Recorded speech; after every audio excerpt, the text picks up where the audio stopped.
They're here, they're real, they're on the inside. If you're an expectant mother or have a weak heart, please don't come in.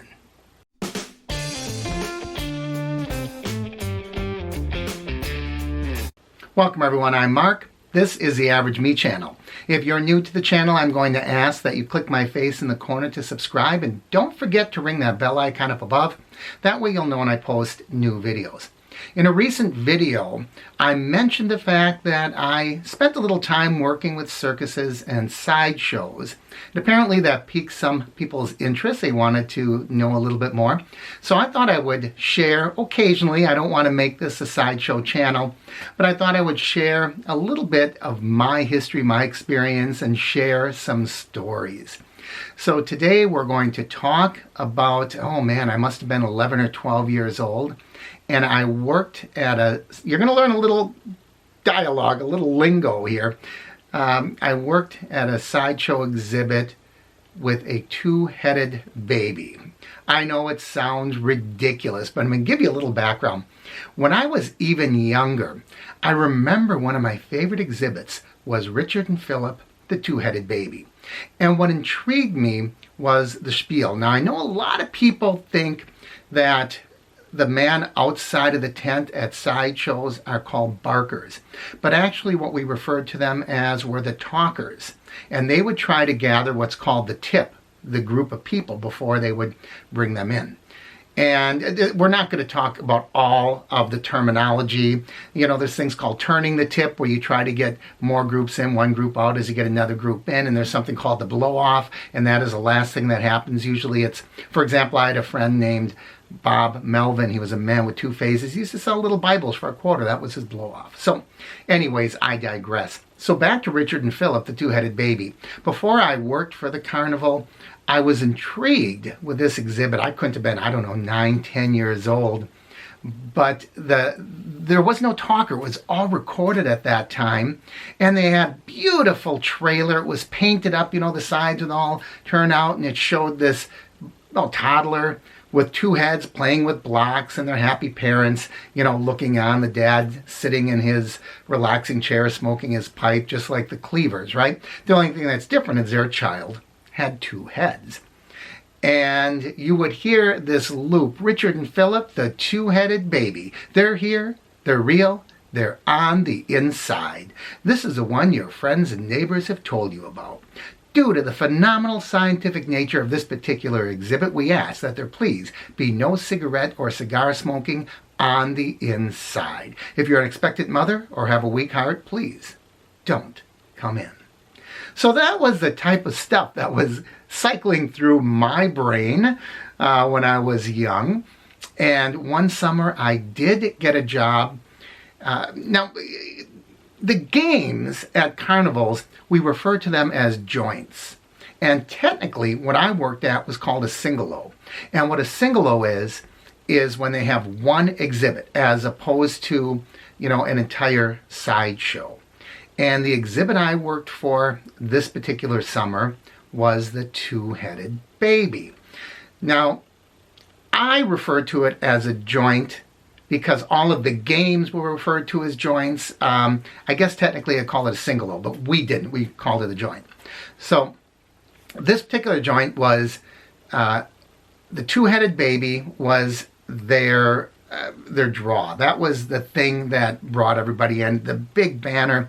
And then it was also the Sideshow Museum. Well, not surprisingly, there was a little bit of misleading advertising, should we say. Once on the inside, it was split down the middle. And this particular joint did not have a top on it. It was a four-sided tent type thing without a roof. And it was split down the middle. And on one side, it had the, I guess we would call it the PG side. And on the other side is what you might call the adult R or X-rated side. Yeah, I know, not a great place for an 11 or 12-year-old to be working. But let's face it, there weren't a lot of concerns at that point during those days. It was more about just getting the money in. And I'm not going to tell you in detail what was there, but I'll tell you it opened the eyes of an 11-year-old boy But on one side, it was the human oddities, or what you might refer to as the freaks, that were in the adult nature. Okay, so most of them were unclothed. It was just photographs.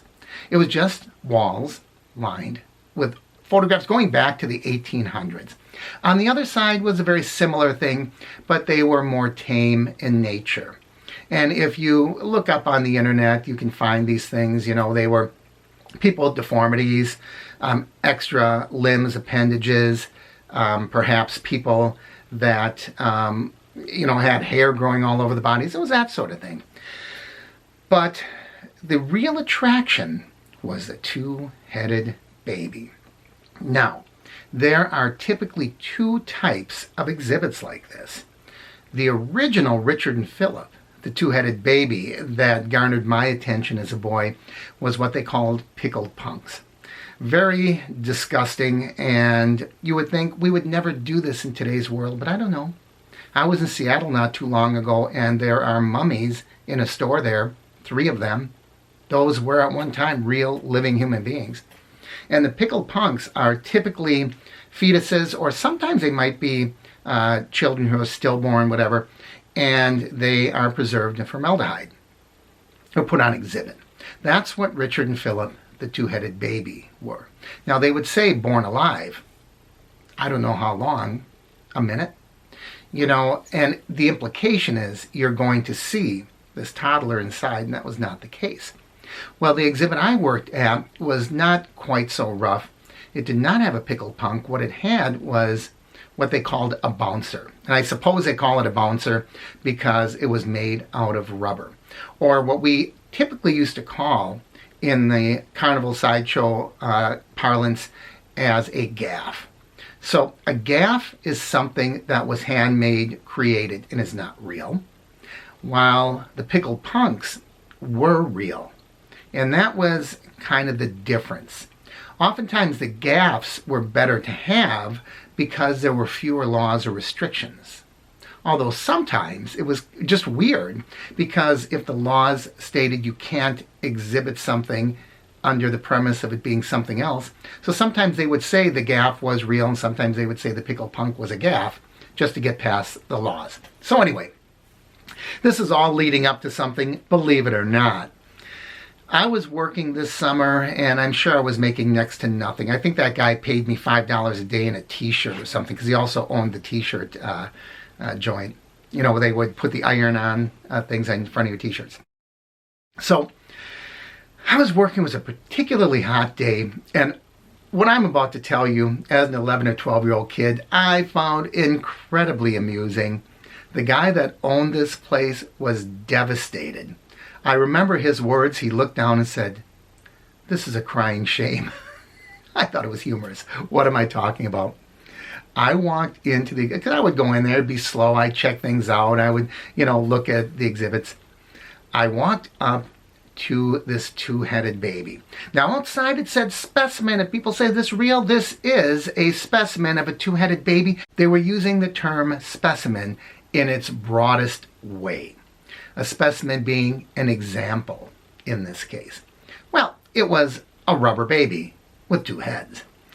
So I walked in there, and this baby was, I guess it was supposed to be a display case. It looked to me like it was a fish aquarium turned upside down and popped over the top of this thing with a little lock on the bottom so someone wouldn't walk off with it.